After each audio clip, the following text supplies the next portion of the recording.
자, 우리 다 같이 찬양하며 하나님 앞에 나가겠습니다.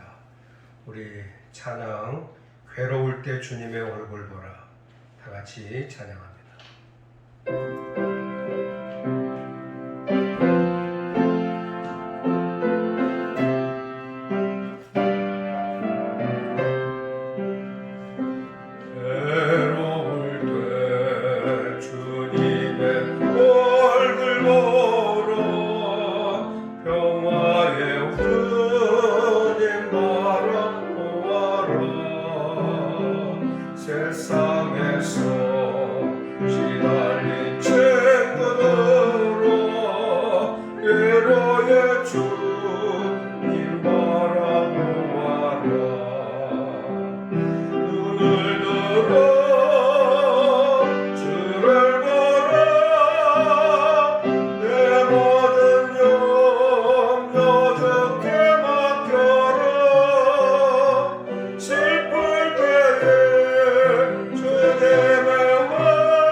죄악의 사슬에서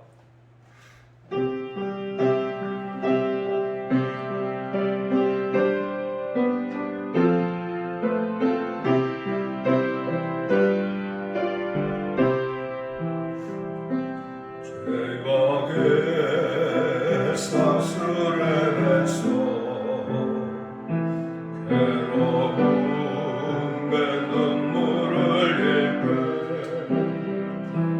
말씀으로 찾아오신 주님 영생은 약속했네. 주님의 은혜 사모하는 곳에 주의 응답에 만에 간절해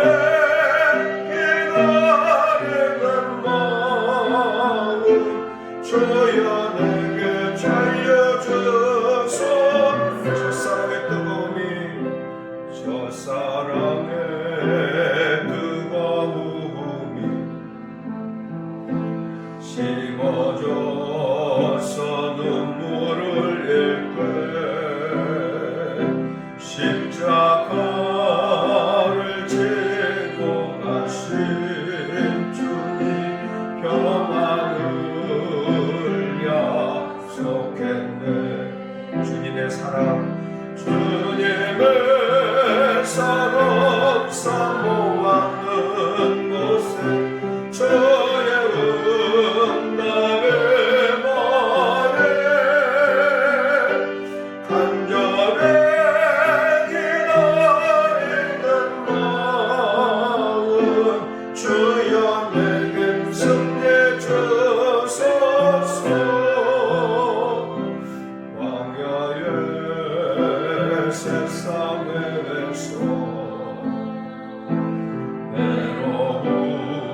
합사함 기도하심으로 주일 예배 하나님 앞에 드리겠습니다.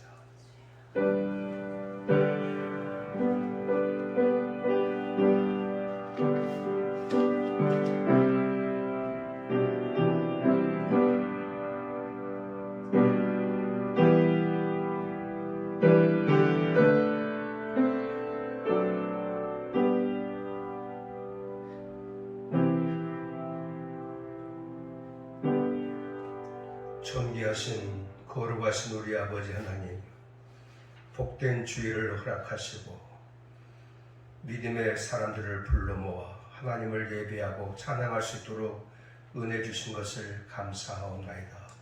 이 시간 드려지는 예배가 하나님께는 영광이 되게 하여 주옵시고 우리에게는 기쁨과 성령 충만의 시간 되도록 축복해 주옵소서.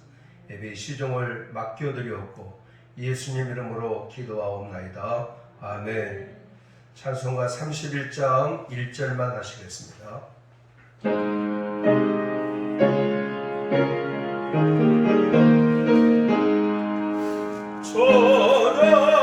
찬양하러 복되신 구세주 예수 백성들아 사랑을 전하세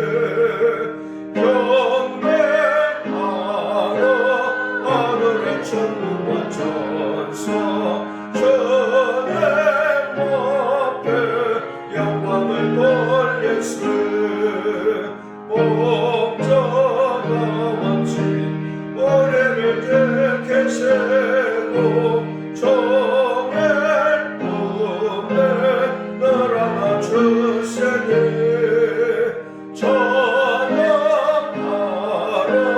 높으신 권세를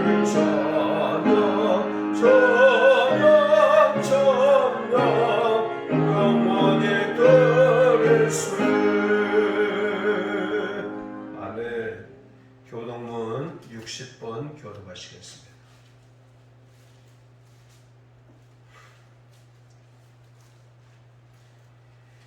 여호와께 감사하라.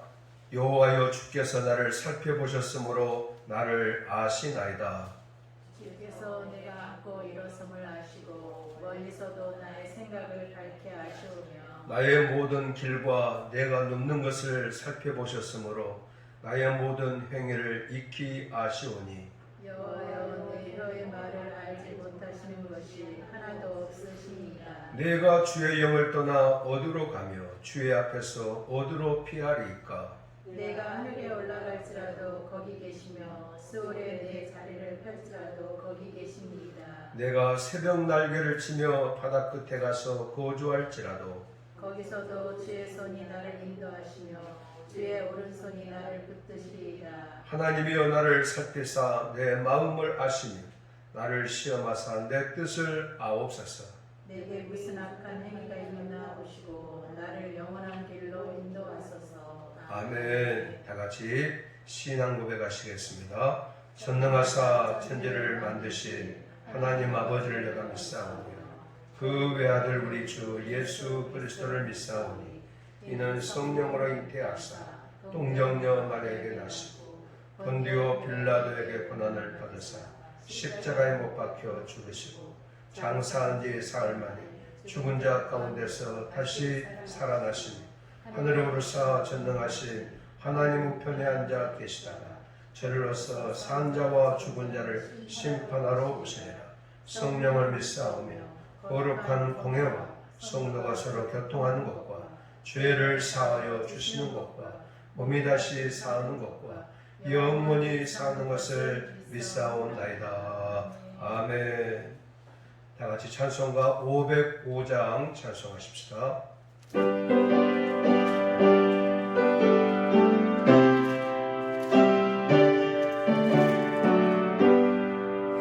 온 세상에 와여 남없는 전하래 만백성 모두 나와서 주 말씀 들으라.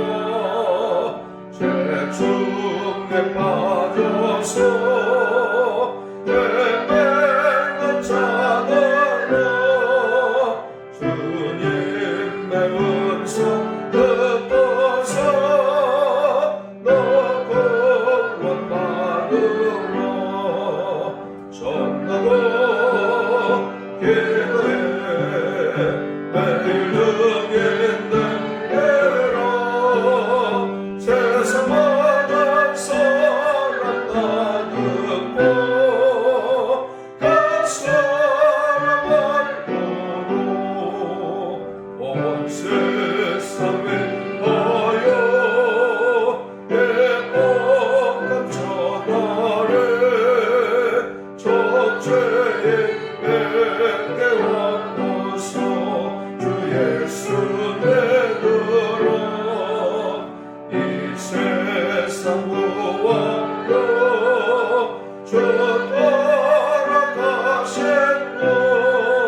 같이 기도하실 때 남인순 권사님 기도하심으로 다 같이 기도하시겠습니다.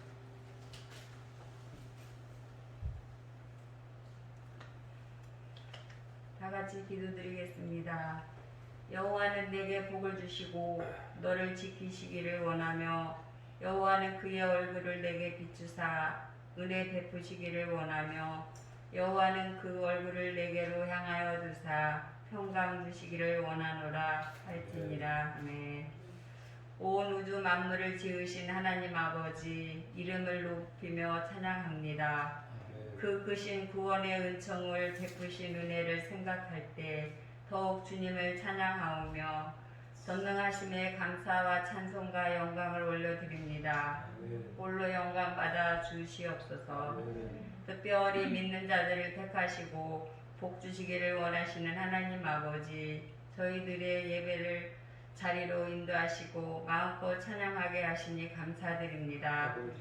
지난 주간도 하나님의 말씀대로 살기를 원했지만 그렇게 살지를 못했습니다. 이 시간 십자가의 거룩한 피로 우리의 죄를 깨끗게 씻어주시고 용서하여 주시옵소서. 너희가 거하는 성읍을 평안을 위하여 기도하라 하셨사오니 저희들이 나라를 위해 기도하게 하시옵소서.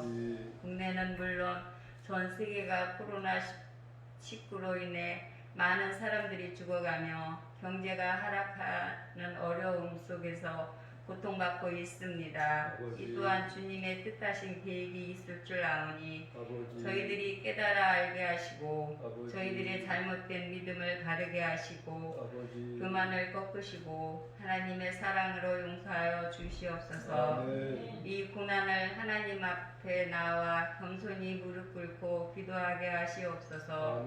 믿는 자들이 본이 되지 못하고 세상 사람들의 조롱거리가 되고 있사오니 회개하게 하여 주시옵소서. 몇몇 교회로 인하여 많은 교회와 성도들이 영으로나 육으로나 지치고 힘들어하고 있습니다. 성령님께서 그들의 마음을 위로하시고 새 힘을 주셔서 빨리 회복해 하여 주시옵소서. 이 고난을 통해 우리 교회가 세상 속에서 선한 영향력을 주는 세분교회로 거듭날 수 있도록 은혜 내려 주시옵소서.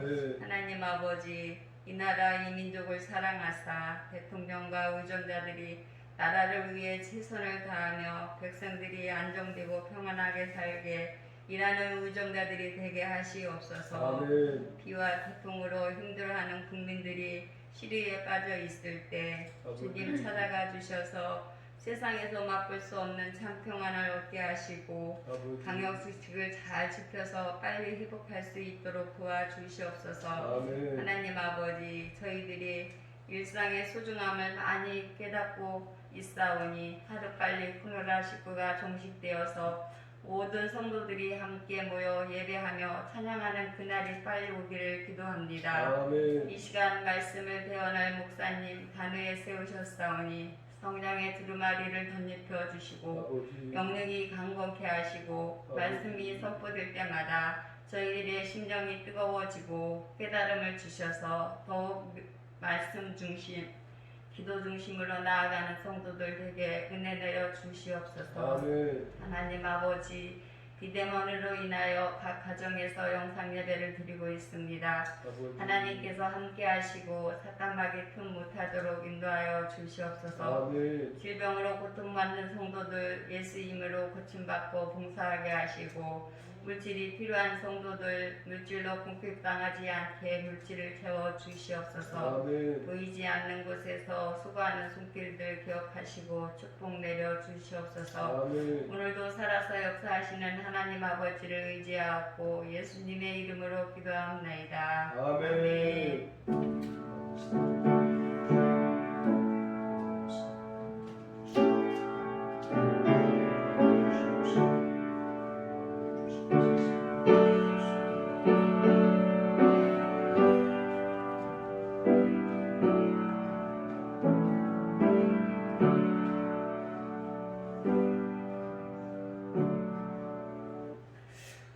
오늘 주시는 하나님의 말씀은 사도행전 28장이 되겠습니다.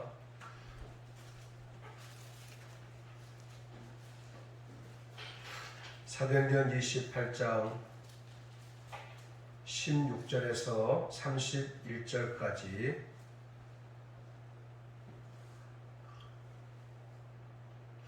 다 같이 한 목소리로 읽겠습니다. 시작. 우리가 로마에 들어가니 바울에게는 자기를 지키는 한 군인과 함께 따로 있게 허락하더라. 사흘 후에 바울이 유대인 중 높은 사람들을 청하여 그들이 모인 후에 이르되 여러분 형제들아 내가 이스라엘 백성이나 우리 조상의 관습을 배척한 일이 없는데 예루살렘에서 로마인의 손에 죄수로 내준 바 되었으니 나를 신문하여 죽일 제목이 없으므로 석방하려 하였으나 유대인들이 반대하기로 내가 마지 못하여 가이사에게 상소하며 내 민족을 고발하려는 것이 아니니라.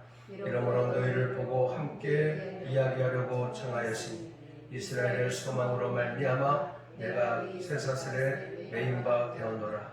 그들이 이르되 우리가 유대에서 내게 대한 편지도 받은 일이 없고 또 형제 중 누가 와서 내게 대하여 좋지 못한 것을 전하든지 이야기한 일도 없느니라.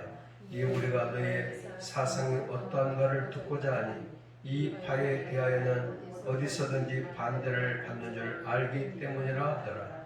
그들의 날짜를 정하고 그가 유숙하던 집에 많이 오니 바울이 아침부터 저녁까지 강론하여 하나님의 나라를 증언하고 모세의 율법과 선지자의 말을 가지고 예수에 대하여 구원하더라. 그 말을 믿는 사람도 있고 믿지 아니하는 사람도 있어 서로 맞지 아니하여 흩어질 때에 바울이 한 말로 이르되 성령이 선지자 이사야를 통하여 너희 조상들에게 말씀하신 것이 옳도다.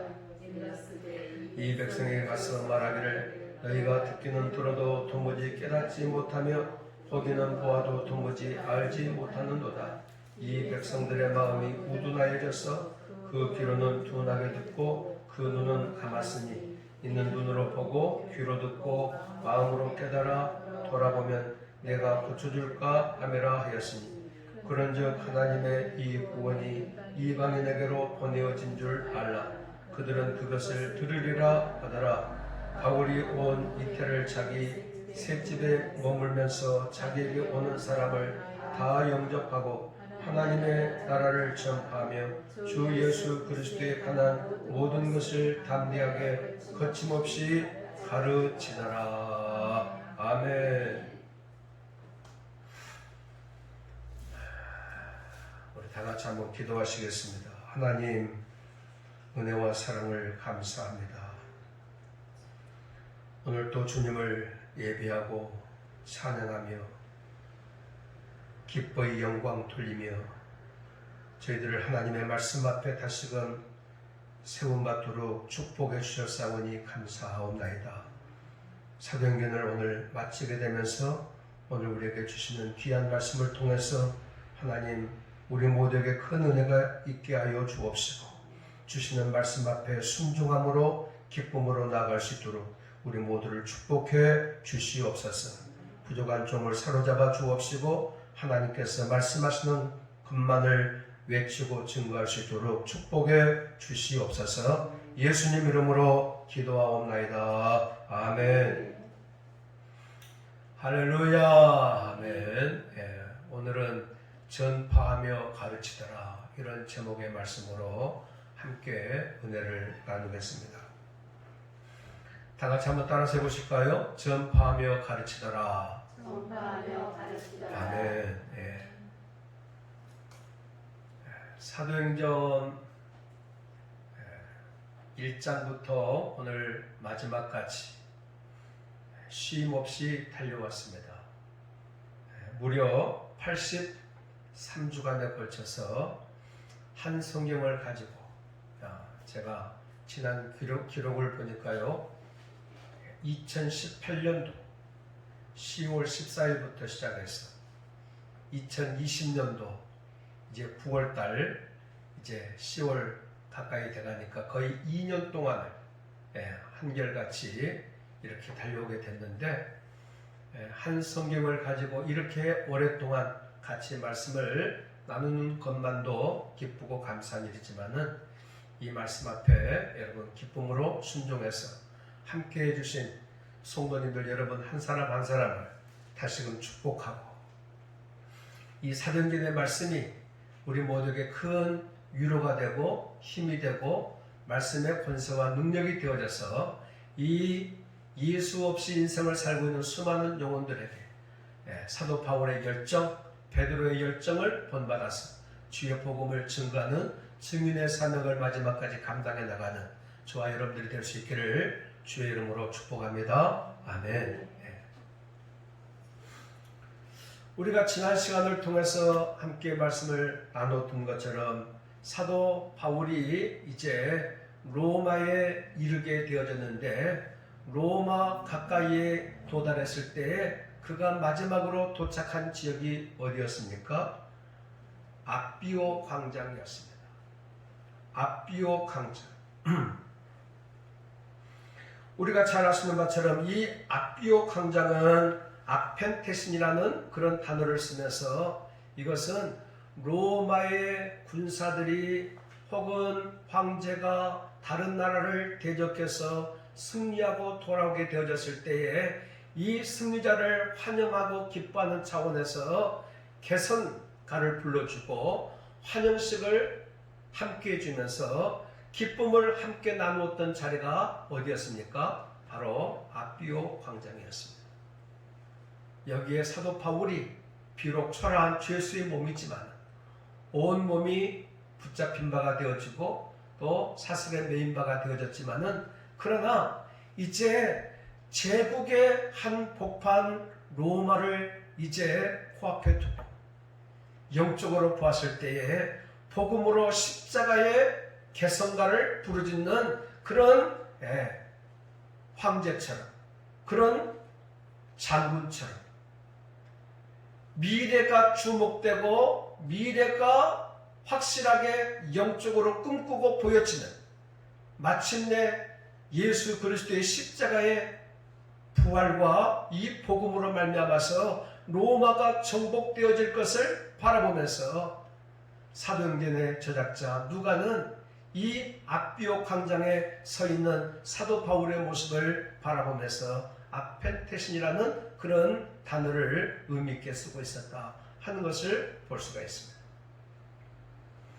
오늘 우리 모두가 다 세상의 한 복판 속에 어쩌면 의미 없이 던져져 있는 것처럼 보여지지만 하나님께서는 저와 여러분들을 통해서 이루기를 원하시고 행하시기를 원하시는 그 놀라운 섭리와 뜻이 있음을 깨닫고 그 뜻을 깨달아 분별해서 알고 이 뜻을 내 뜻으로 받아들이고 하나님의 비전을 나의 비전으로 받아들이고 오늘 또 어려운 환경 속에서 힘차게 주의 복음 들고 나아갈 때 저와 여러분들을 통해서 이 세상은 변화되고 바뀌어지고 또 복음으로 정복될 날이 곧 오게 될 줄로 믿습니다. 자, 오늘 16절부터 이제 31절까지의 내용을 통해서 함께 은혜를 받기를 원하는데 오늘 16절의 말씀에 보니까 드디어 사도 바울이 어디에 도착하게 됐어요? 로마 한 복판에 도착하게 됐습니다. 우리 16절 우리가 로마에 들어가니 그것입니다.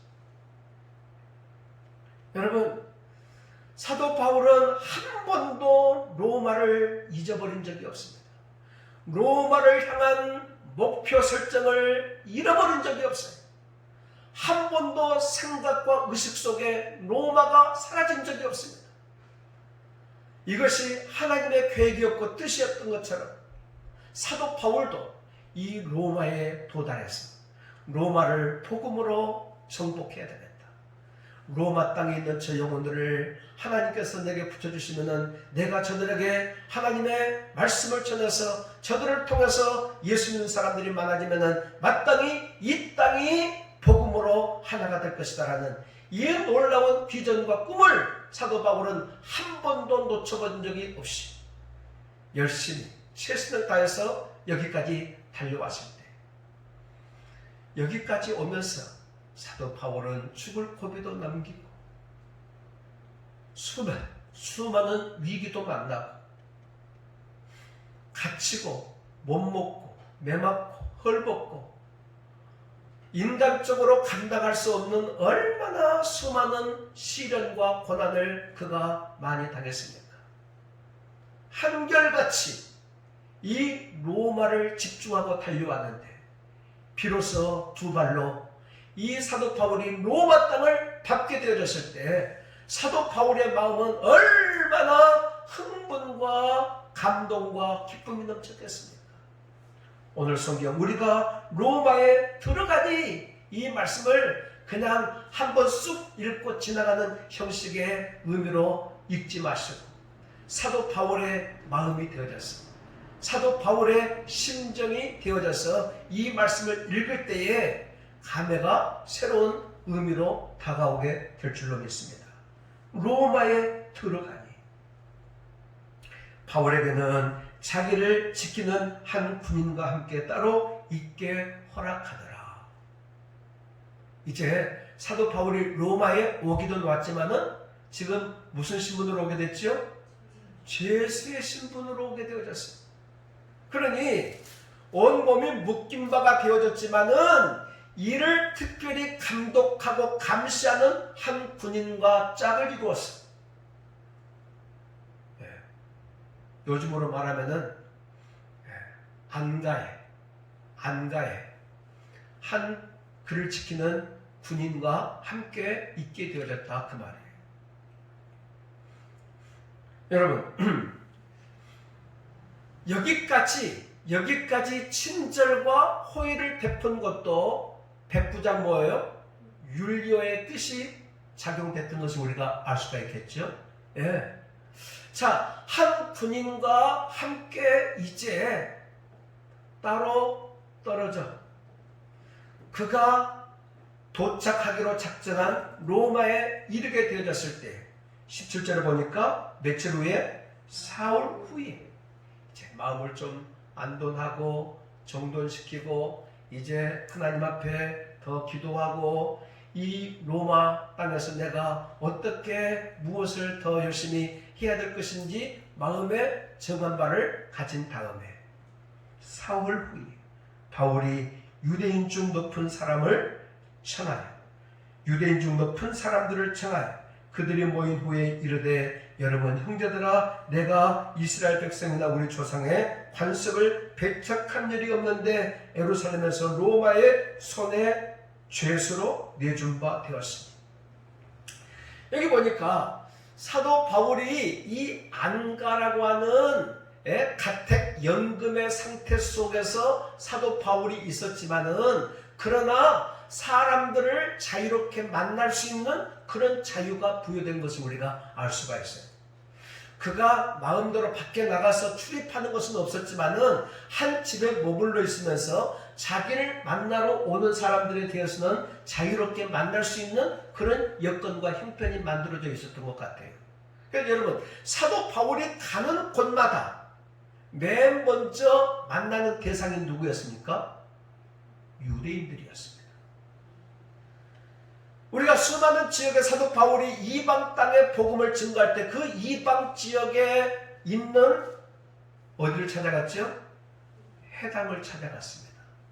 회당에 찾아가서 유대인들과 함께 말씀을 담론하고 유대인들과 함께 말씀을 논하고 그래서 영적인 교류를 먼저 가진 다음에 이방 사람들에게 하나님의 복음이 전파되도록 하는 것을 볼 수가 있었는데 여기에서도 변함없이 로마 땅에 이르게 되어졌을 때에 로마에서 높은 지위에 있는 유대인들을 자기가 있는 안가의 집으로 사람들을 초대해서 여기까지 자기가 잡혀오게 된 것에 대해서 나름 자기를 변호하는 변론을 하고 있는 겁니다. 내가 큰 실수를 해서 내가 큰 잘못을 범해서 혹은 유대인들을 내가 대적하고 하는 마음에서 여기까지 끌려온 것이 아니다 라고 자기를 변호하고 있어요. 오늘 여기 성경에 말씀하고 있는 것처럼 여러분 형제들아 내가 이스라엘 백성이나 우리 조상의 관습을 배척한 일이 없는데 예루살렘에서 로마인의 손에 죄수로 내준 바 되었으니. 여러분, 사도 바울은 유대인 중에 한 사람으로서 유대인들의 전통과 율법과 관습을 그가 배척해 본 적이 없습니다. 그런데 유대인들은 사도 바울에 대한 어떤 오해를 가졌습니까? 율법을 거역하고 어기는 자이다. 사도 바울은 할례도 무시하는 자이고 성전 의식생활도 무시하는 자이고 율법도 파기하는 자이다 하는 그런 의식을 가지게 되어졌습니다. 여러분, 우리가 이미 사도행전 21장을 통해서 보아왔던 것처럼 21장 27절부터 쭉 거기에 보시게 되어지면은 사도 바울이 잡혀서 로마에 가게 되어지는 그런 배경을 설명하기를 사도 바울이 결례를 무시했다, 할례를 무시했다, 또 백성과 율법을 무시했다, 그리고 이방인을 데리고 모아요 성전에 함부로 출입하고 들어감으로 말미암아서 성전을 짓밟는 무시하는 일을 행하게 되어졌다 하는 여러 가지 이유를 들어서 사도 바울을 고소했지 않습니까? 그러니까 자기 바울은 내가 이 유대교를 배척한 일이 전혀 없는데 이렇게 잘못된 오해와 잘못된 판단 때문에 여러분들의 그 유대인들의 고소 고발로 말미암아서 내가 여기까지 오게 된 그 배경과 이유를 지금 로마에 있는 높은 지에 있는 유대인들에게 알리고 있는 겁니다. 자, 여기에 대해서 18절 우리 다 같이 시작. 로마인은 나를 신문하여 죽일 제목이 없으므로 석방하려 하였으나. 그래서 로마인은 성경 속에 사도 바울을 고소인으로 고발당해서 받은 그런 정치인들이 많이 있었지요. 네? 유대의 총독의 위치에 있었던 사람들, 네. 천부장의 위치에 있었던 사람들, 천부장 루시아를 포함해서 총독 벨릭스, 그리고 벨릭스의 후임자였던 베스도, 이런 사람들이 다 어디에 속합니까? 이 로마인들이었어요. 이 사람들은 나를 신문하여 죽일 제목을 찾았으나 찾지 못하여 석방하기를 원했지만은 그 석방을 누가 막았습니까? 유대인들이 막았다라는 거예요. 19절에 유대인들이 반대하기로 내가 마지 못하여 가이사에게 상소하며 내 민족을 고발하려는 것이 아니니라. 유대인들은 사도 바울이 엄청난 죄를 짓고 그것을 판단하고 근거를 삼아서 고발을 했는데 이 로마의 총독과 또 정치인들이 사도 바울을 재판에서 죄 없다라고 놔주면은 그때 당시에 대부분의 사람들이 유대인들이 많은데 그들이 테러를 일으키고 그들이 혼란을 일으켜서 정치적인 위기를 만나게 되어지면은 안 되지 않습니까? 그러니까 죄가 없음에도 불구하고 사도 바울을 가두어 놓을 수밖에 없는 그런 어려움에 처했던 것이죠. 그러니까 여기 있는 이 총독들은 얼마든지 사도 바울을 개인적으로는 죄 없다라고 풀어줄 수가 있지만은 유대인들이 그것을 반대하는 거예요. 그러니까 유대인들의 눈치를 볼 수밖에 없었어. 사도 바울을 지속적으로 감금할 수밖에 없었다 하는 것을 이야기하고 있습니다. 여러분, 애매하지 않습니까? 사도 바울은 놓여진 바가 되어져도 위기를 만날 수밖에 없지요.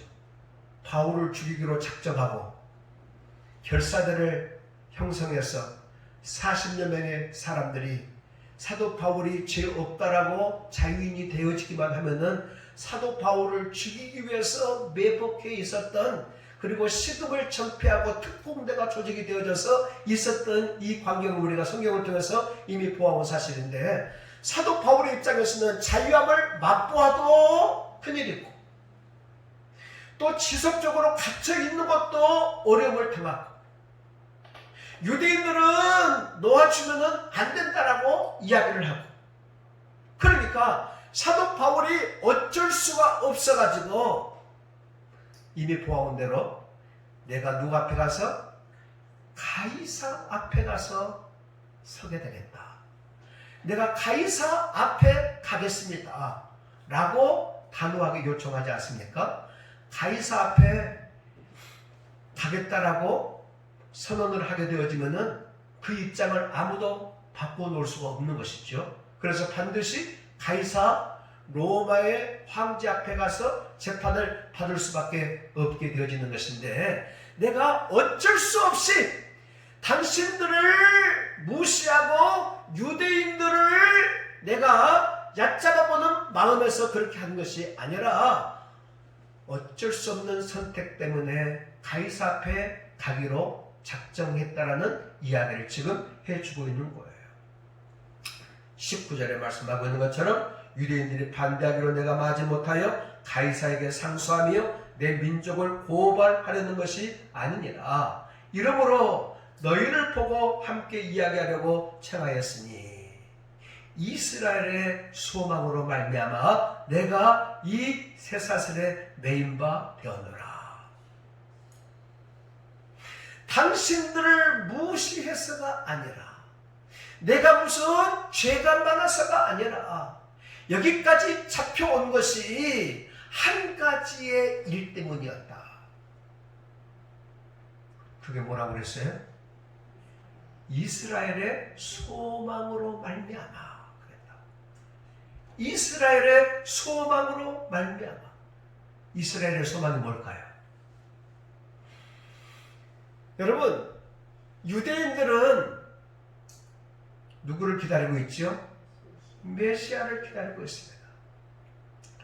한 사람도 빠짐없이 유대인들은 철저하게 메시아 사상에 젖어 있어요.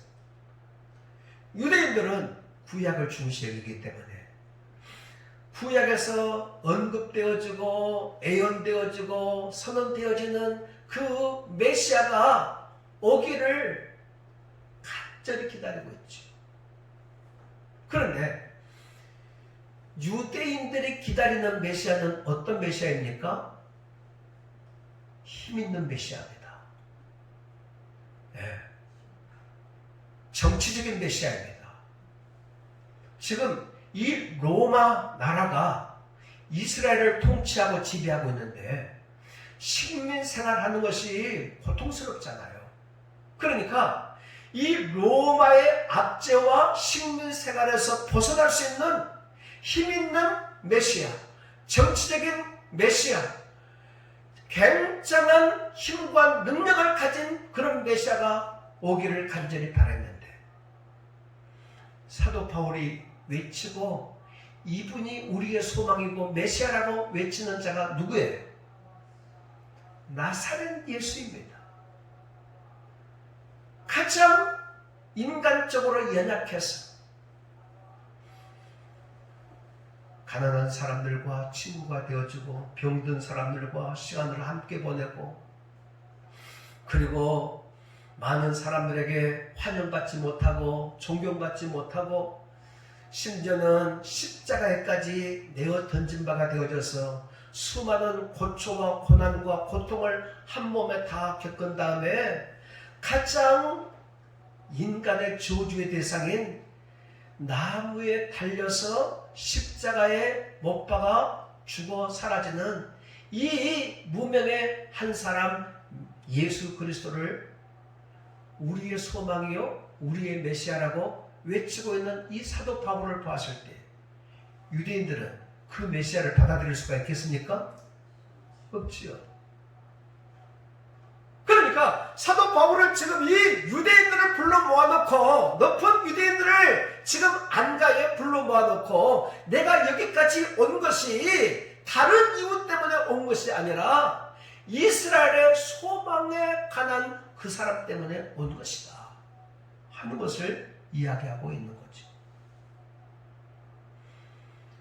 여러분 놀랍지 않습니까?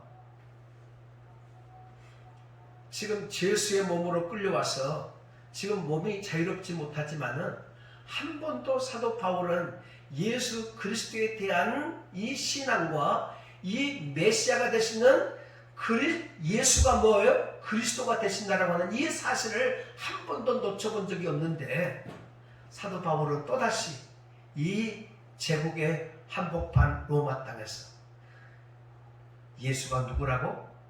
그리스도라고. 그분이 우리의 희망이고 소망이라고. 그렇게 힘차게 강조하고 있는 이 모습을 보았을 때 여러분 우리들도 어디에 있든지 상황이 어떻든지 환경이 어떻든지 누구를 만나든지 오직 예수 믿는 사람들은 예수가 그리스도라고 증거하고 외쳐야 될 줄로 믿습니다. 예, 그래요.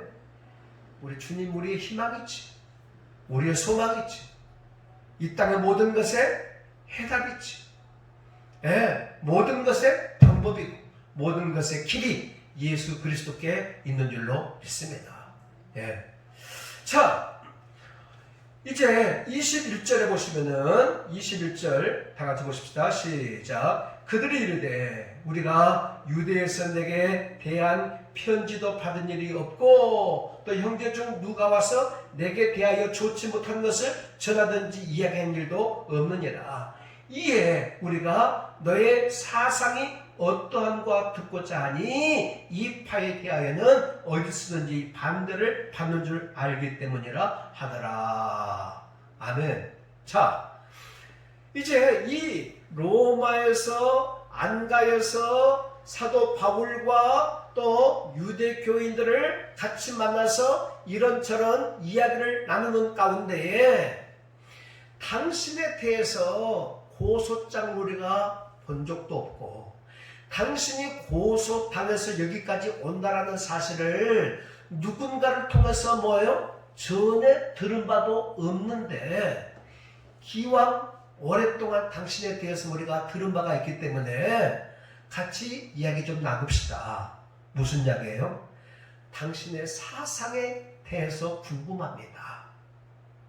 당신이 품고 갖고 있는 사상은 뭐예요? 이 파에 대하여서는 그랬잖아요.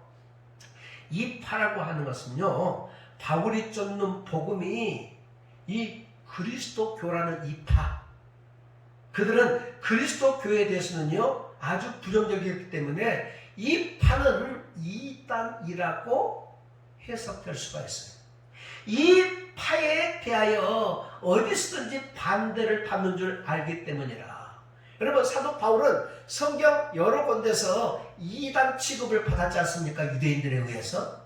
사도행전 24장을 보시면은요, 사도행전 24장 5절에 보시면은 다 같이 시작. 우리가 보니 이 사람은 전염병 같은 자라 천하에 흩어진 유대인을 다 소유하게 하는 자요 나사렛 이단의 우두머리라. 그가 또 성전을 더럽게 하려 함으로 우리가 잡아싸우니 이렇게 말하고 있잖아요. 그러니까 지금 사도 바울은 유대인들에 의해서 골칫덩어리 전염병의 한 종자 그리고 이단의 우두머리 정도로 이해하고 지금까지 사도 바울을 평가하고 있었는데 그 이야기를 우리도 듣고 당신이 쫓는 사상에 대해서 알고 있다 하는 이야기예요. 예. 사도 바울은 억울해요? 안 억울해요? 억울하지. 왜요? 자기에 대해서 지금 잘못 이해하고 있으니까 억울하죠. 자, 그래서 한 번에 모든 억울함을 다 해소시킬 수가 없어요. 그래서 날짜를 정하여 23절에 그들이 날짜를 정하고 그가 유숙하는 집에 많이 오니 바울이 아침부터 저녁까지 강론하여 뭘? 하나님의 나라를 증언하고 모세의 율법과 선지자의 말을 가지고 예수에 대하여 권하더라. 아멘. 여러분, 그러니까 지금 사도 바울이 비록 묶인 바가 된 죄수의 몸이지만은, 요즘으로 말하면 자가격리처럼 말이죠. 자택에 격리되어져서 지금 있는 몸 상태가 아니겠어요? 그렇지만은 자기 집에 찾아오는 사람에 대해서는 얼마든지 자유롭게 만날 수 있는 그런 환경이 됐던 것 같아요. 그래서 사도 바울을 만나기로 원하는 사람들에게 날짜를 정해서 이제 오도록 하고 충분한 이야기를 나누는데 아침부터 언제까지? 저녁까지. 아침부터 저녁까지 계속적으로 가르치고 증거하는 것이 뭔고 하니 하나님의 나라와 예수에 관해서. 여러분, 사도 바울이 지금까지 한결같이 붙잡고 달려온 것은 사도 바울이 철저하게 따르고 믿었던 것은 뭔고 하니 하나님의 나라와 뭐예요? 예수 그리스도입니다. 하나님의 나라라고 그러면은 통치의 개념이지 않습니까? 통치의 개념. 하나님의 나라는 누가 다스리는 나라예요? 하나님이 다스리는 나라입니다. 대한민국을 대통령이 다스리는 영역까지가 대한민국이라고 말하는 것처럼 하나님의 나라는 하나님이 임재하고 하나님이 통치하고 하나님이 다스리는 사람의 마음이 곧 뭐예요? 하나님의 나라라는 거예요. 우리가 보통 하나님의 나라 그러면은 장소적인 개념만 강조하고 있지만은 성경은 둘 다를 강조하고 있지요. 장소적인 개념은 궁극적으로 우리가 하나님 앞에 갔을 때에 차지할 땅으로서의 장소로서의 하나님의 나라이지만은 그러나 예수 그리스도를 구주로 영접한 사람들은 벌써 그 마음의 중심에 누가 계십니까? 하나님이 계시기 때문에 하나님이 통치하고 하나님이 다스리는 예수 믿는 사람 한 사람에게 벌써 뭐예요? 하나님의 나라는 이루어진 줄로 믿습니다. 할렐루야. 그렇습니다. 그런데 이 하나님의 나라는 세상 부귀와 영화를 누리고 있다고 해서 들어가는 것이 아니고 세상의 명예를 가지고 있다고 해서 들어가는 것이 아니고 이 하나님의 나라에 소속될 자격을 얻는 것은 뭐예요? 반드시 예수를 통해서만 들어갈 수 있다는 거예요. 아멘. 예수를 통해서만 들어갈 수 있다는 거예요. 내가 곧 길이요 진리요 뭐예요? 생명이 나로 말미암지 않고는 예수로 말미암지 않고는 하나님의 나라에 들어갈 자가 아무도 없단 말이에요. 그러니까 이 하나님의 나라에 들어갈 수 있는 유일한 자격을 얻는 것은 예수를 통과해야만 들어가는 것입니다. 사도 바울이 마지막까지 지금 외치고 강조하고 있는 것은 뭐예요? 하나님의 나라와 예수에 관한 것을 권하더라. 권하더라. 믿게 하더라. 설득시키더라. 그런 뜻입니다. 그러니까 지금 이 23절에서 말씀하고 있는 이 장소는 유숙하는 집이에요. 유숙하는 집이에요. 국가에서 먹을 것 제공하고 그 다음에 옷도 제공하고 그 다음에 주변에 군인들을 동원해서 지켜주는 이러한 장소가 어찌됐든지 2년 동안 이 감옥에 갇혀 있었거든요. 2년 동안 감옥에 갇히면서 이 유숙하던 집으로 바뀌었을 뿐만이 아니라 30절에서는 이 유숙하는 집을 어떻게 표현하고 있습니까? 셋집으로 표현하고 있습니다. 셋집. 자, 그 이전까지는 로마에서 사도 바울을 관리하고 그를 이제 다스리고 있기 때문에 로마가 보장하고 있었지만은 이태를 지나오는 동안에 사도 바울의 거처가 이 새집이면은 여러분 자기가 임대료를 내고 얼마 동안 기가된 집이 뭐예요? 새집 개념이 아니겠어요? 그럼 사도 바울은 지금 예수의 몸으로서 지금 여기까지 왔는데 그가 무슨 돈이 있습니까?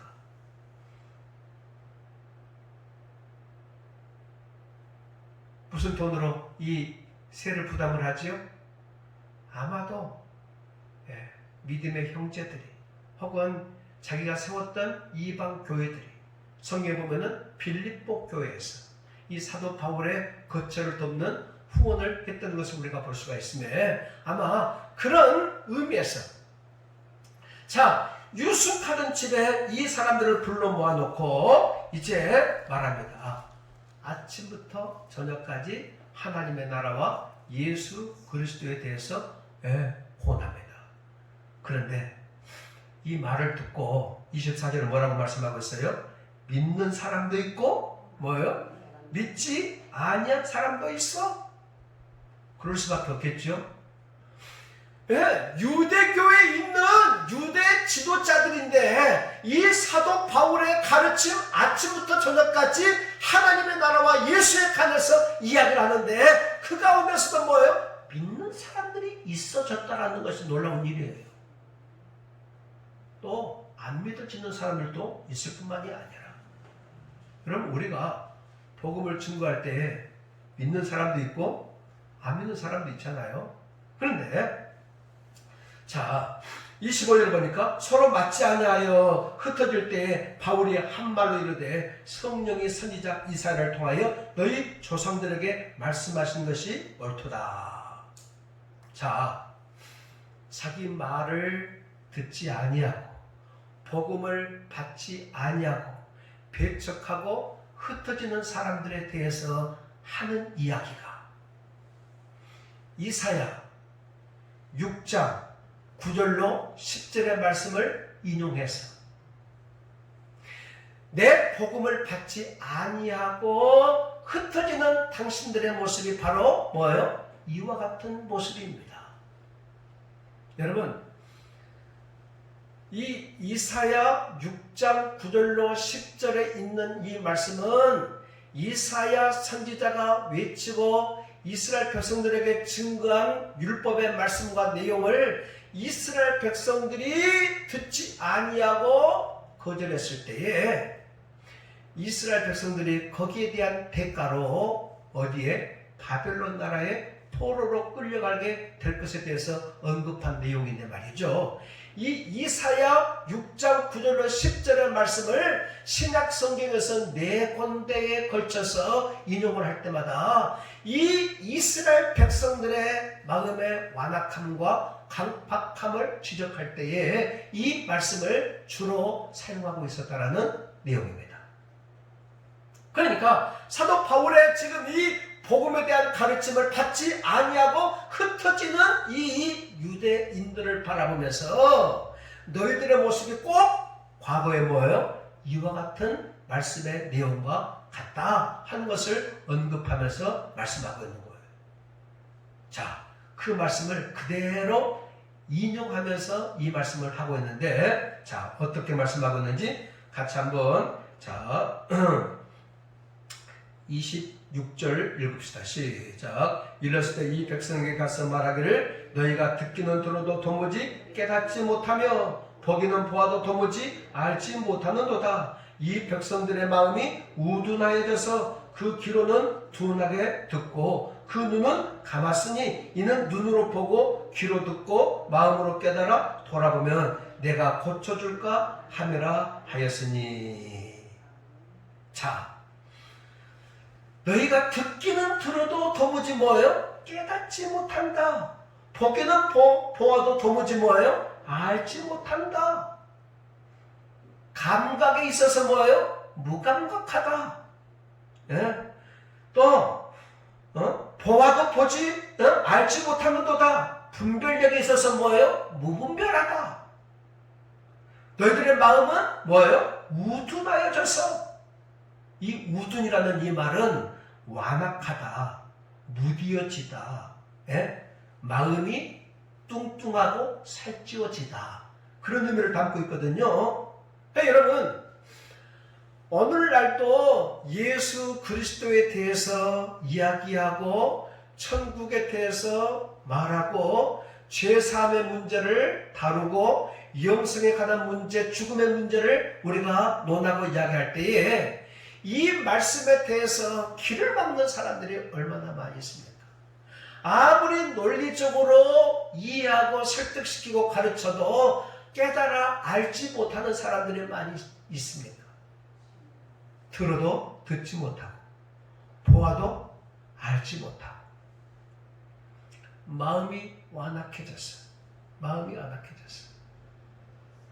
모든 것을 무시하고 거절하는 사람들을 오늘도 우리가 얼마든지 볼 수가 있는 겁니다.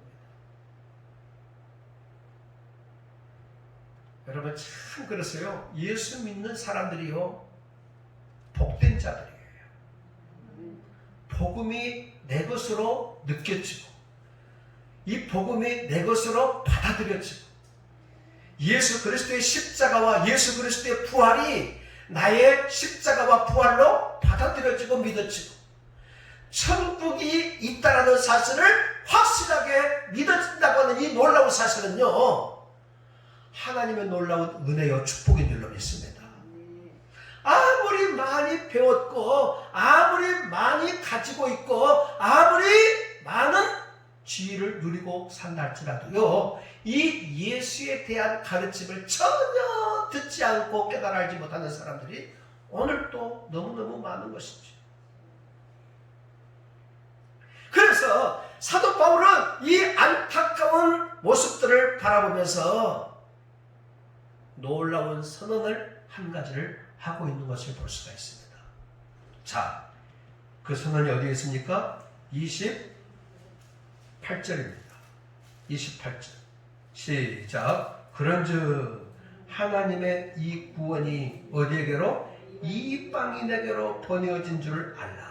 그들은 그것을 들으리라 하더라. 아멘. 여러분, 유대인들이 얼마나 복된 위치를 차지하고 있습니까? 하나님의 선택한 백성이잖아요. 많은 이방 사람들 가운데 유대인들은 선택된 백성들이잖아요. 하나님의 특별한 사랑과 은혜를 입은 자들이잖아요. 그런데 하나님의 사랑을 거부하고 하나님의 은혜를 안 받겠다라고 말하고 하나님의 복음을 배척하고 떠나가는 이 모습을 바라봤을 때에 이제는 너희들이 아니라 복음의 핵심과 역사의 주인공이 유대교에서 어디로? 이방인에게로 옮겨갔다라는 이야기예요. 여러분, 이스라엘의 예수 그리스도의 복음이 증거되어졌을 때에 이 복음을 제일 먼저 받고 믿을 수 있는 사람들이 유대인들이잖아요. 그런데 이 유대인들이 이 복음을 받지 않으니까 이 복음이 유럽으로 건너가고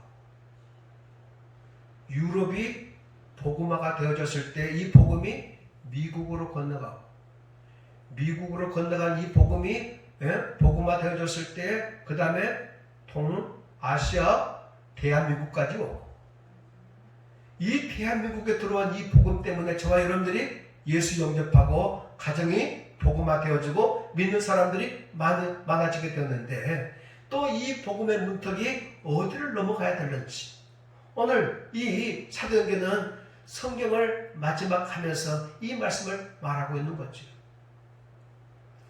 여러분, 우리가 잘 아시는 바처럼 하나님께서 사도 바울을 부르실 때 자, 사도행전 9장을 보십시다.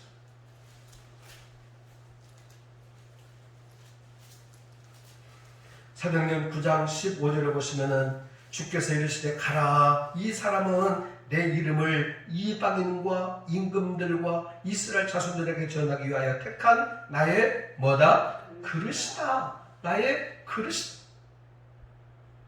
하나님께서 사도 바울을 다메섹 도상에서 만난 다음에 내가 너를 이방인의 그릇으로 너를 택하여 불렀다라고 그렇게 말씀하고 있잖아요.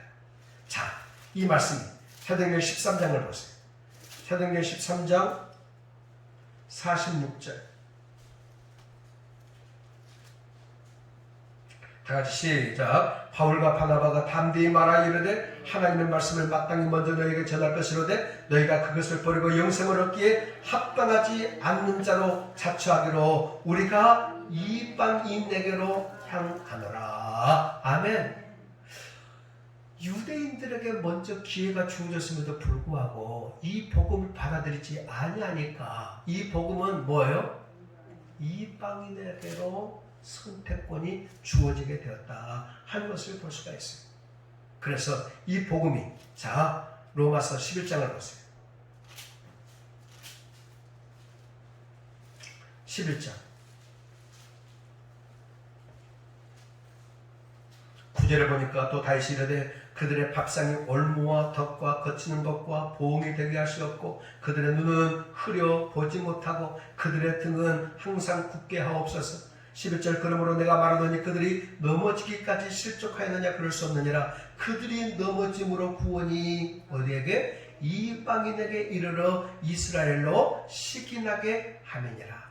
그들의 넘어짐이 세상의 풍성함이 되며 그들의 실패가 이방인에게는 뭐예요? 풍성함이 되거든. 하물며 그들의 충만함이리요. 내가 이방인인 너희에게 말하노라. 내가 이방인의 사도인 만큼 내 직분을 영광스럽게 여긴다.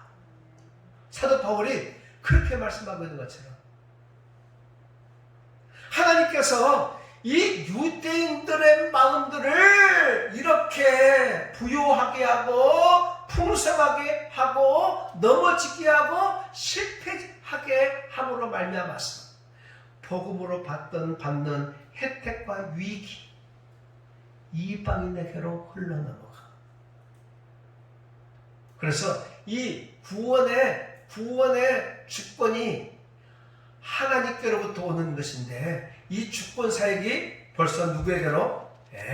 하나님의 뜻 가운데서 이방인에게로 옮겨가는 것에 대해서 말씀을 하고 있습니다. 로마서 9장을 보시면은요, 로마서 9장을 보시면은 쭉 그 구원의 주권이 하나님께 있는 것을 말씀하고 있는 것이죠. 11절 보니까 로마서 9장 11절 그 자식들이 아직 나지도 아니하고 무슨 선이나 악을 행하지 아니할 때 택하심을 따라 되는 하나님의 뜻이 행위로 말미암지 않고 오직 부르시는 이로 말미암아 서게 하려 하사 리브가에게 이르시되 큰 자가 어린 자를 섬기리라 하셨나니. 어린 자가 큰 자를 섬겨야 되지 않겠어요? 그런데 아직 나지도 아니했는데 뭐예요? 큰 자가 어린 자를 섬기게 될 것이다. 13절 기록된 바 내가 야곱은 사랑하고 나기도 전에 내가 누구를 사랑하고 야곱은 사랑하고 에서는 미워하였다 하시는 것과 같으니라. 에서는 미워했다라는 것은 인간적으로 미워했다라는 말이 아니고 유기했다 그런 뜻입니다. 구원에 관해서 죄된 자로 남겨놨다. 이게 유기거든. 그러니까 지금 나지도 아니할 때에 하나님께서는 구원받을 백성으로 누구를 선택하시고 야곱을 선택하시고 구원받지 못할 백성으로 에서를 유기하고 있다 하는 것을 말씀하고 있습니다. 여러분, 우리의 구원이 그냥 갑자기 뜻하지 않게 우리 가운데 불온간에 찾아온 내용이 아니라 우리가 하나님을 믿어서 영접하고 자녀가 되어 구원받는 주의 백성 앞에 서게 되어지는 것이 하나님의 놀라우신 구원의 섭리와 경륜과 은혜 가운데 되어진 사실인 줄로 믿습니다. 할렐루야. 그렇습니다. 그래서 이제 너희들이 이 복음에 대해서 배척하니 받아들이지 않기로 작정하고 나아가니 이제 이 복음은 이방인에게로 이제 넘어가게 되었다. 그래서 지금 내가 지금 이방의 한 복판 제국 로마 가운데 지금 뭐예요? 서 있다라는 증거있죠. 여러분,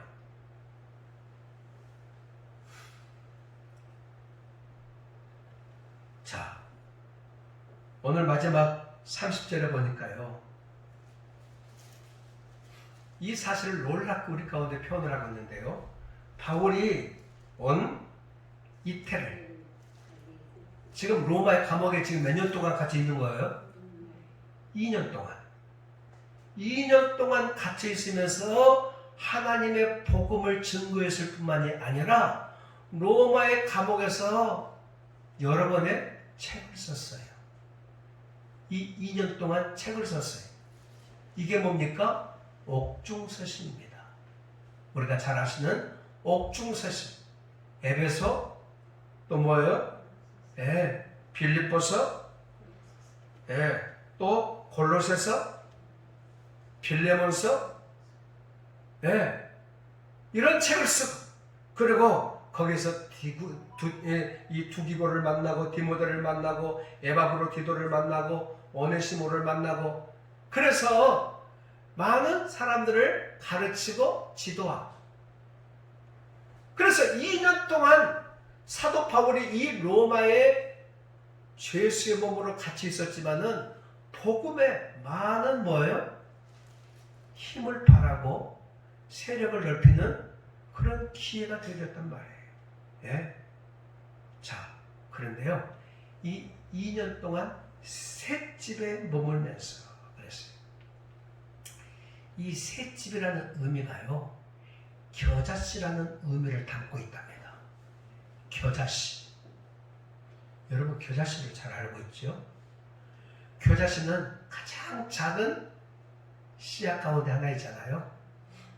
눈에 거의 안 보일 정도로, 콧구멍에도 날아가 버릴 정도로 작은 이 겨자씨지만은, 이 겨자씨가 심겨졌을 때 점점 나물이 되고 나무가 되어져서 큰 나무가 되어져서 나중에는 새들이 이 무성한 나무에 깃들인다 표현하고 있는 것처럼, 처음에 우리가 전하는 복음이 정말 무력하고 아무것도 아닌 것과 같은 하나의 점에 불과한 것처럼 한 점선에 서 있지만, 그러나 이 복음의 점선들이 모아져서 하나의 선을 이루고, 이 선들이 더욱 굵은 선을 이루고, 나중에는 천을 이루고, 나중에는 강을 이루고, 나중에는 뭐예요?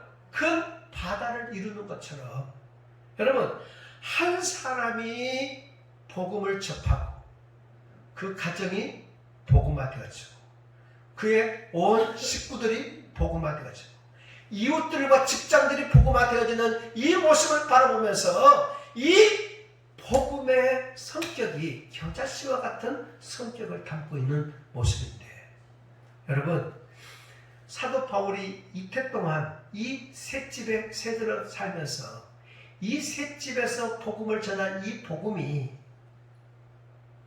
313년 후에는 콘스탄티누스 1세가 발의한, 여러분 뭡니까? 밀라노 칙령에 의해 가지고 이제부터 로마의 국교를 뭘로 한다? 기독교로 한다.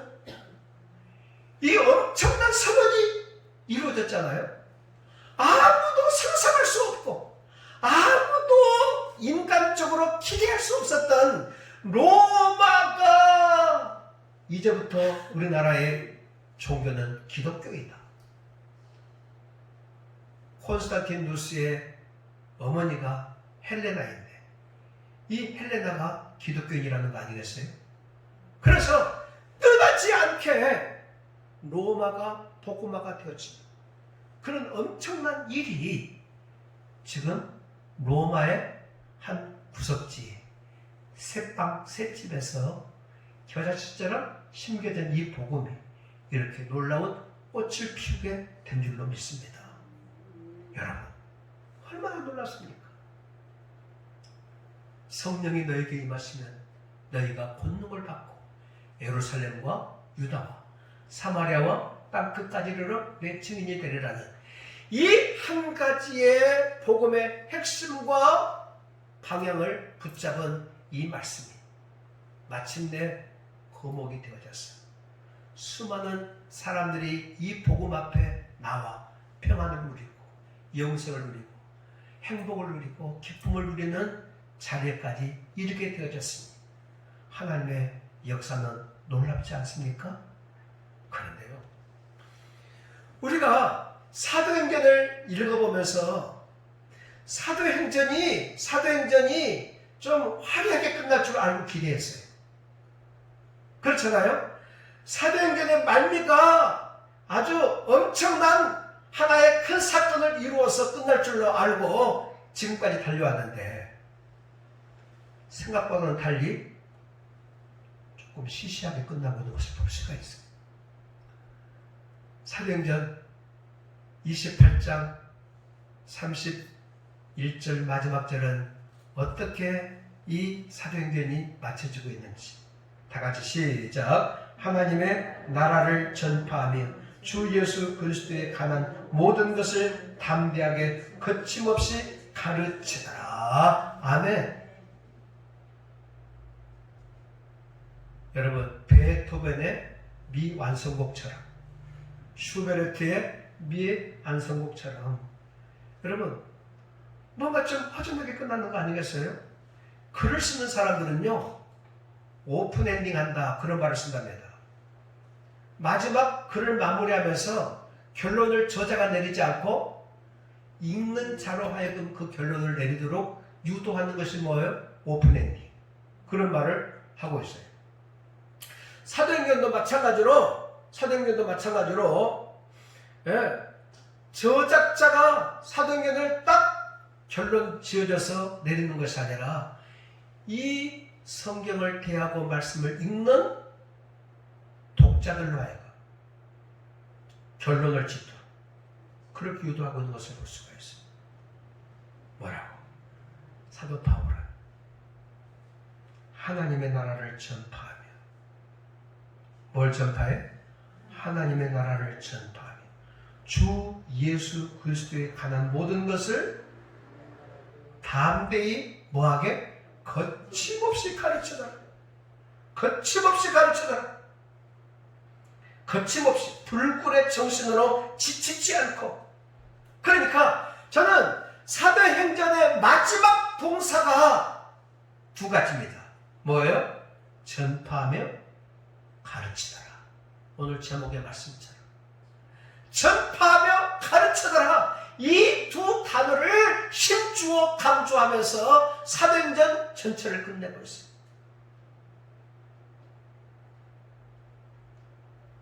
여러분, 사도 바울이 자기가 만난 하나님의 나라 그리고 예수 그리스도에 관해서 이와 같이 죽을 고비를 넘기면서 목숨을 다 바쳐 전파하고 가르치며 여기까지 달려온 것을 내 것으로 삼아 받아서 사도행전 28장 32절은 아니면은 29장은 어떻게 우리가 거기에 해답을 해야 되겠습니까? 거기에 김재호 목사도 거기에 세범교회 성도님들도 거기에 여러분 한 사람 한 사람도 뭐에 대해서 전파하며? 하나님의 나라를 전파하며. 누구에 대해서? 주 예수 그리스도에 관해서 어떻게? 담대히 거침없이 전파하며 나가겠다라는 이 결심과 다짐이 오늘 저와 여러분들이 스스로 내려야 할 결정인 줄로 믿습니다. 코로나를 만나서 다들 힘주고 있지만 다들 힘 빠져 있지만 그러나 다시금 저와 여러분들을 세우실 것을 믿고 하나님의 신실한 교회들을 다시금 세우실 것을 믿고 저와 또 이 교회들을 통해서 주께서 행하실 그 놀라운 일 전파하며 가르치는 일들을 우리에게 맡겨주셨사오니 주님이 오시는 그날까지 우리들은 절대로 정신줄 놓지 마시고 여러분들의 생각과 마음을 하나님의 나라와 주 예수 그리스도에 관해서 두고 오늘도 내일도 전파하며 가르치는 일에 관심 가지고 나갈 때 다시 한번 이 나라를, 이 땅을 고치시고 회복시켜 주실 줄로 분명히 믿습니다. 이 은혜가 저와 여러분들에게 충만하게 임하시기를 주의 이름으로 축복합니다. 아멘. 기도하십시다. 하나님의 은혜와 사랑을 진심으로 감사하옵나이다. 사도 바울이 하나님의 나라를 전파하며 주 예수 그리스도에 관한 모든 것을 담대히 거침없이 가르쳤던 것처럼 오늘 우리에게도 그런 용기를 주시고 열정을 주시고 믿음과 뜨거움을 허락하여 주시어서 주님이 오시는 그날까지 이 걸음을 멈추지 않고 달려갈 수 있도록 축복해 주시옵소서. 감사하며 예수님의 이름으로 기도하옵나이다. 아멘. 찬송가 540장 부르시면서 선동하시겠습니다.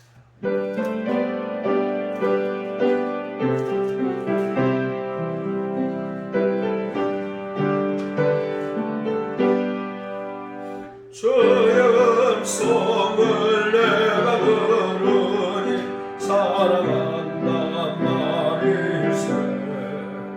내 마음으로 주께 나오니 나를 용접하소서. 내가 매일 십자가 앞에도 가까이 가오니 그 세상에 흘린 몸의 피로써 나를 좋게 하소서. 저야 넓으신 하늘의 부산 나를 받아 주시고 나의 품은 뜻 주의 뜻 같이 내게 와여 주소서. 내가 매일 십자가 앞에도 가까이 그 세상에 흘린 몸의 피로써 나를 좋게 하소서. 주의 보좌로 나아갈 때에 원치 아니 주의 얼굴을 항상 뵙오니도 생각합니다는 내가 매일 십자가 앞에도 가까이 가보니 그 세상에 흘린 몸의 피로써 나를 좋게 하소서. 오래도 주의 넓은 사랑을 증명할 자 없으도 주가 주시는 참된 기쁨도 헤아릴 수 없도다네. 내가 매일 십자가 앞에도 가까이 가보니 그 세상에 흘린 몸의 피로써 나를 좋게 하소서. 우리 구주의 오래 주의 넓은 사랑을 증명할 자 없으며 주가 주시는 참된 기쁨도 헤아릴 수 없도다. 내가 매일 십자가 앞에 주 가까이 가보니 그 세상에 흘린 몸의 피로써 나를 좋게 하소서.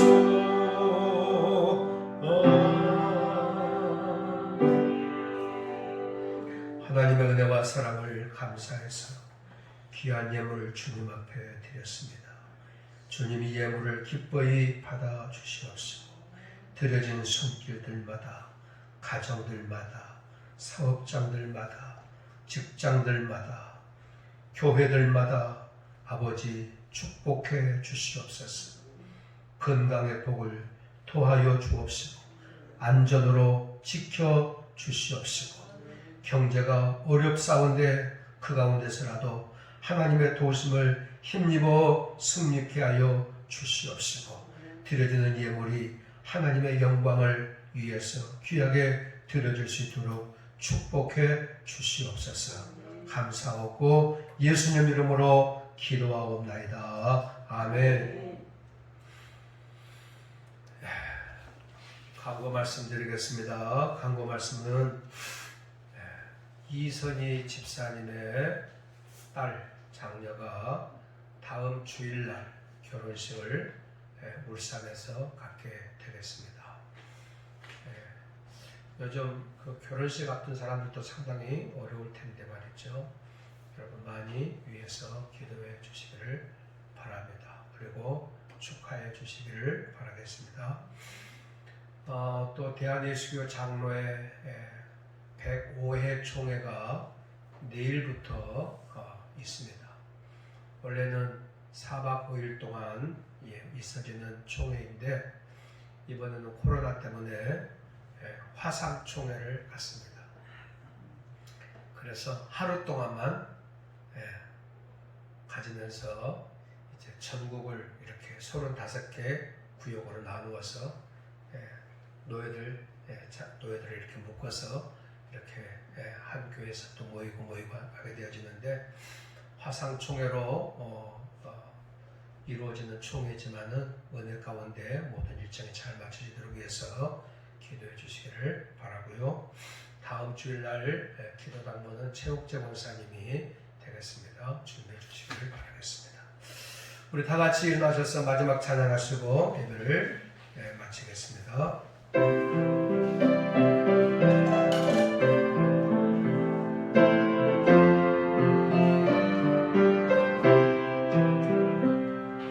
주님 다시 오실 때까지 나는 얘기를 가리라. 좁은 길 나의 십자가 지고 나의 가는 이 끝에서 나는 주님을 보리라. 영광의 내 주님 나를 맞아주시니 주님 다시 오실 때까지 나는 일어나 달려가리라. 주의 영광 원한 덮을 때 나는 일어나 노래하네. 내 사모하는 주님 온 세상 거저세라. 내 사모하는 주님 영광의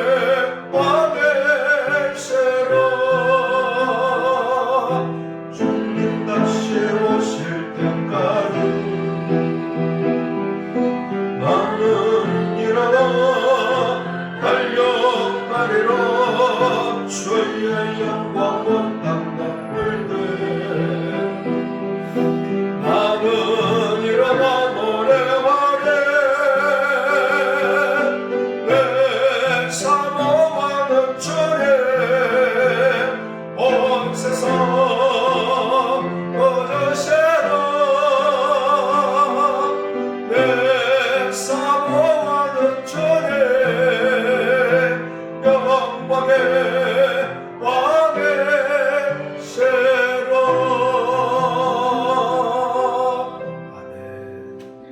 지금은 우리 주님 예수 그리스도의 은혜와 하나님 아버지의 그 크신 사랑과 성령님의 감동 감화 위로 충만하신 역사가 이 복음을 들고 전파하며 세상 속에 더 힘써 거침없이 가르치기를 바라고 세상을 향해서 달려나가는 성도들 머리 위에 저들의 가정 위에 자녀들 위에 하시는 모든 일들 위에 세범교회와 이 나라와 이 민족 위에 흩어져 주의 복음을 증거하는 선교사님들 머리 위에 이제로부터 영원토록 함께 있을지어다. 아멘.